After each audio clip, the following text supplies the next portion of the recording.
There's just something about watching a float go down. It takes me back to my childhood. There he is. Oh, that's a good fish. Oh yeah. Today I'm messing with something a little different. Same setup, same areas, but I'll be rotating between hair jigs, mealworms, red worms, and little creature baits. We'll find out real quick if there's a preference. All right, let's make our first drop of the morning. We're gonna start out with a mealworm here.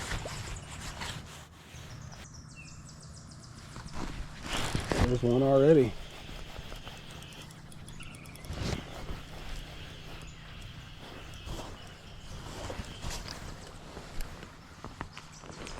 Nice little gill to start the morning. Today's gonna be a catch and release day. There's one. That feels like a good fish. He just got me hung up. All right, he's back out.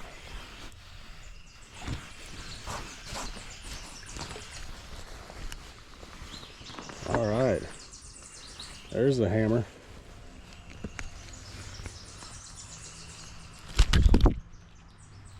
Nice chunk right there.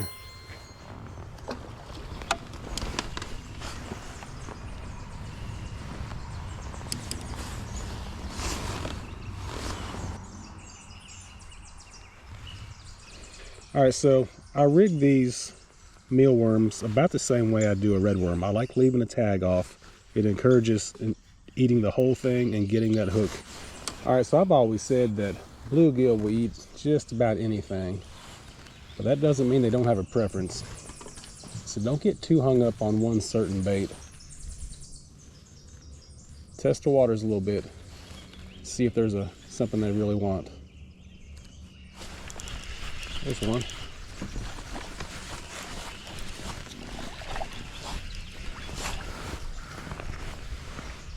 Another nice gill.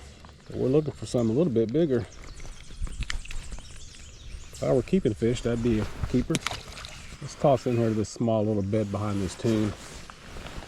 A lot of times I'll find better quality fish in these smaller beds than I do the massive colonies.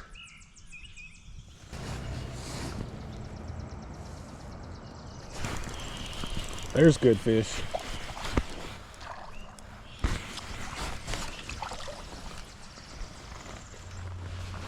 That's a nice keeper right there.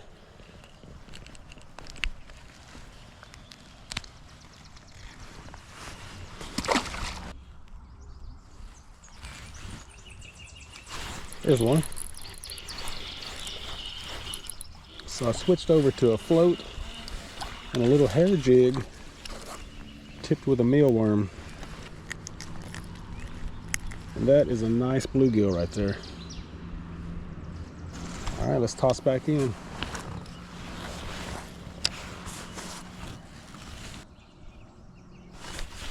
There's one. Nice fish.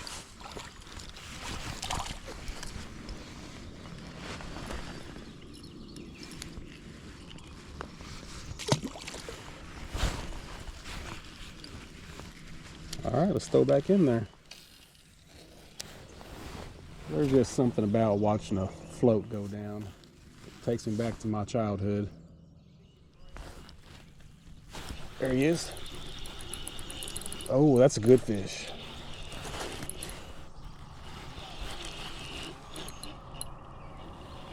Oh yeah.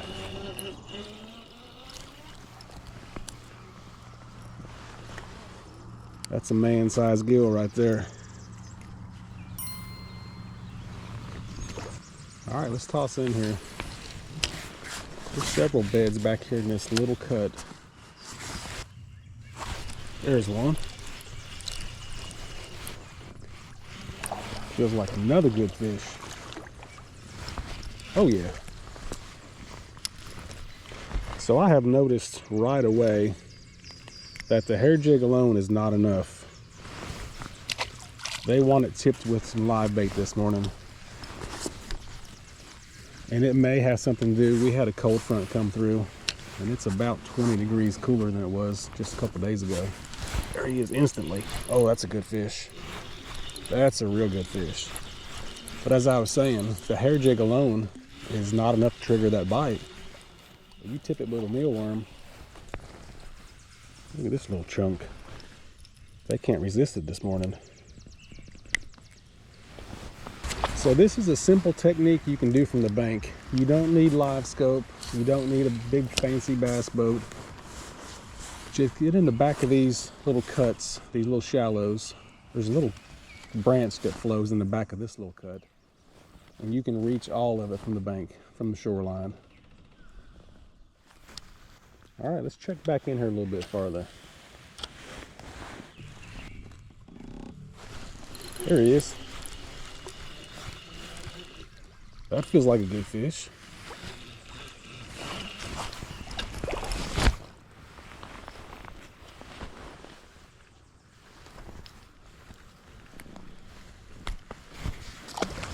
All right, let's drop in here again.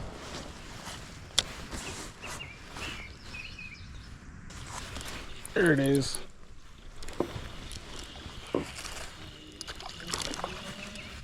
Oh yeah.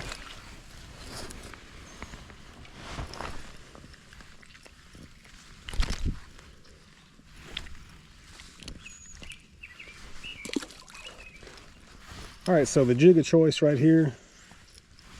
This is hand tied by Fry Daddy Jigs, and I'll leave a link in the description. But he tied up a bunch of these little hairy cricket jigs for me. Just a real simple setup. Little float, little split shot, running 6-pound test. I'm fishing about 2 foot deep right here, and they are tearing it up. All right, let's toss in here.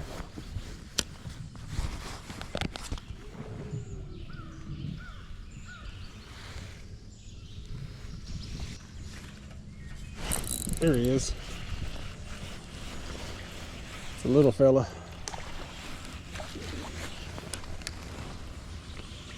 A little pumpkin seed. These fish look like they ought to be in a saltwater aquarium somewhere. I rarely catch one that's big enough to eat.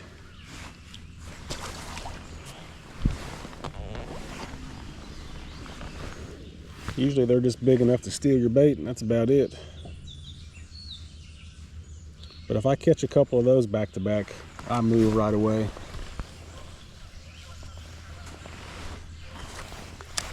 Don't waste a whole lot of time if that's all you're catching. All right, so we know the mealworm is producing. Let's see what the redworm is doing this morning. Oh, as soon as it hit the water.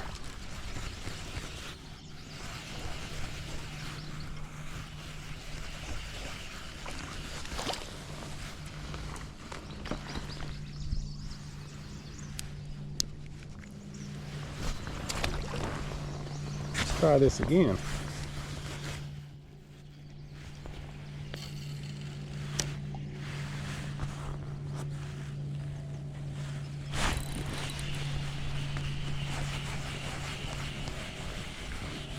Two casts in a row. It's another pumpkin seed.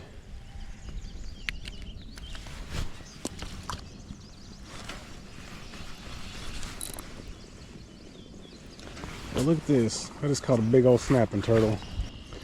I don't think I'm gonna mess with that one. I don't feel like getting a finger bit off today.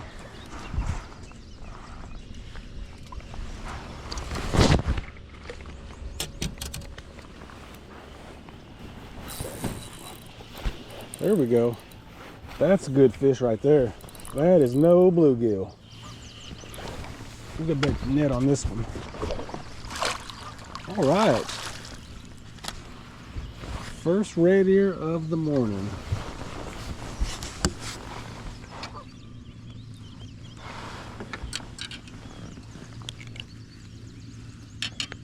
That's a nice fish.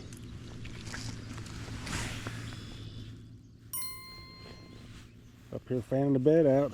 You can see his tail's beat off there.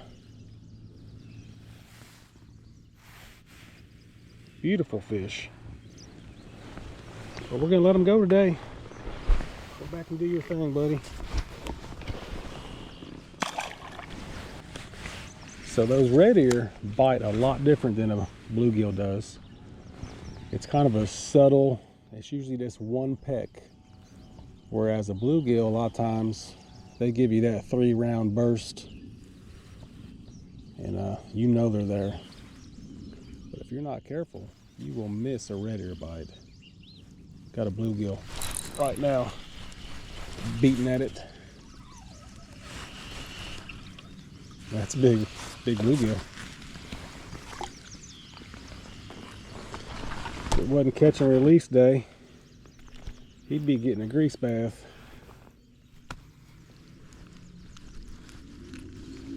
But I've got plenty in the freezer right now.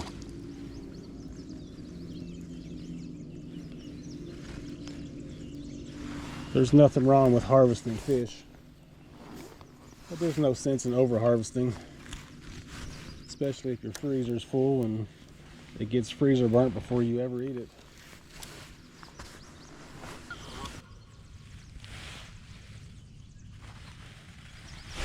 There he is.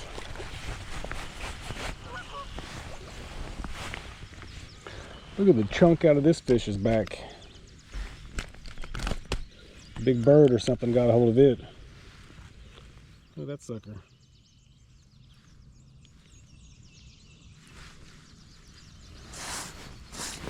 All right, that's going to wrap it up. As you can see, you get on the right bluegill bed, it is non-stop action.